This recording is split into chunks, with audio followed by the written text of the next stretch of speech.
Happening today, former Metro Police Detective Brett Hankison is now waiting, and so is the family of Breonna Taylor. A federal jury started its deliberations in the civil rights violations case surrounding the night Taylor was shot and killed by Metro Police. Isaiah Kim Martinez and senior photojournalist Alyssa Newton are joining us live covering this case. And Isaiah, some vivid descriptions from both the prosecution and defense talking to that jury earlier. But first, where do we stand at the moment with this jury?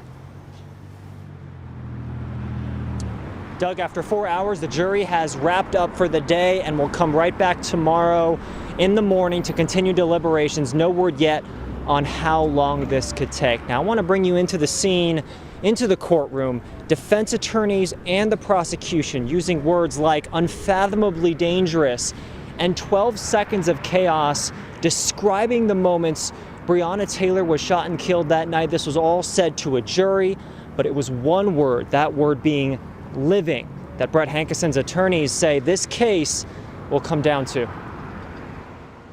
It was the extraordinary last-minute effort to squash the case against former Louisville cop Brett Hankison. In closing arguments, his attorneys telling a jury, quote, "What evidence has the DOJ proved to you that Breonna Taylor was alive with freedom of movement?" They suggest when Hankison fired those shots into Taylor's apartment, she already had died, meaning her civil rights could not have been violated.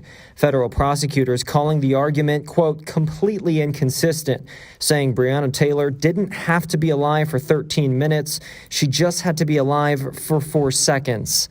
Taylor's family attorney, Lanita Baker, sat in that courtroom and talked to me after. What is that like to hear?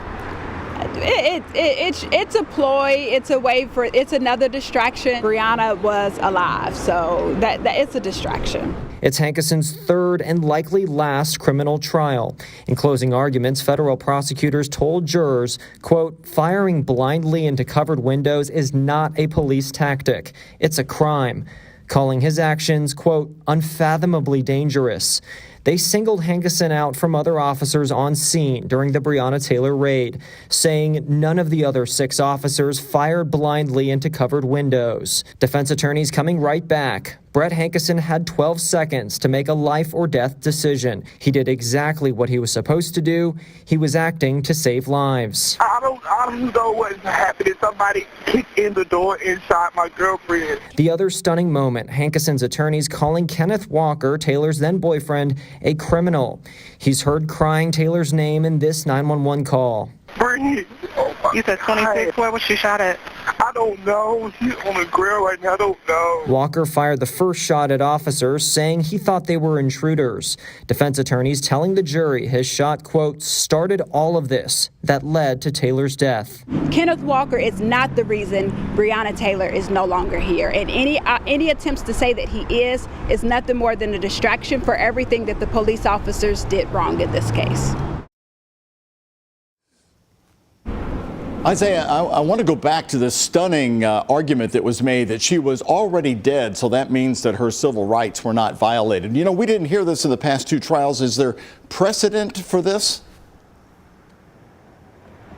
Doug, I asked that very question to U of L law professor Sam Markison, who called this troubling. He says he believes this actually asks, or there's an argument that it asks the wrong question. It asks whether Hankison violated Taylor's civil rights rather than were her civil rights violated. He says it's going to really come down to the nitty-gritty of the judge's jury instructions. But he said this kind of potential confusion of what can be proven beyond a reasonable doubt could be the kind of thing that could lead to a hung jury, which of course, Doug, we saw last time. Doug. All right, as you told us, the jury home for the night. Again, we'll come back to federal court and start again deliberations tomorrow. Thank you, Isaiah.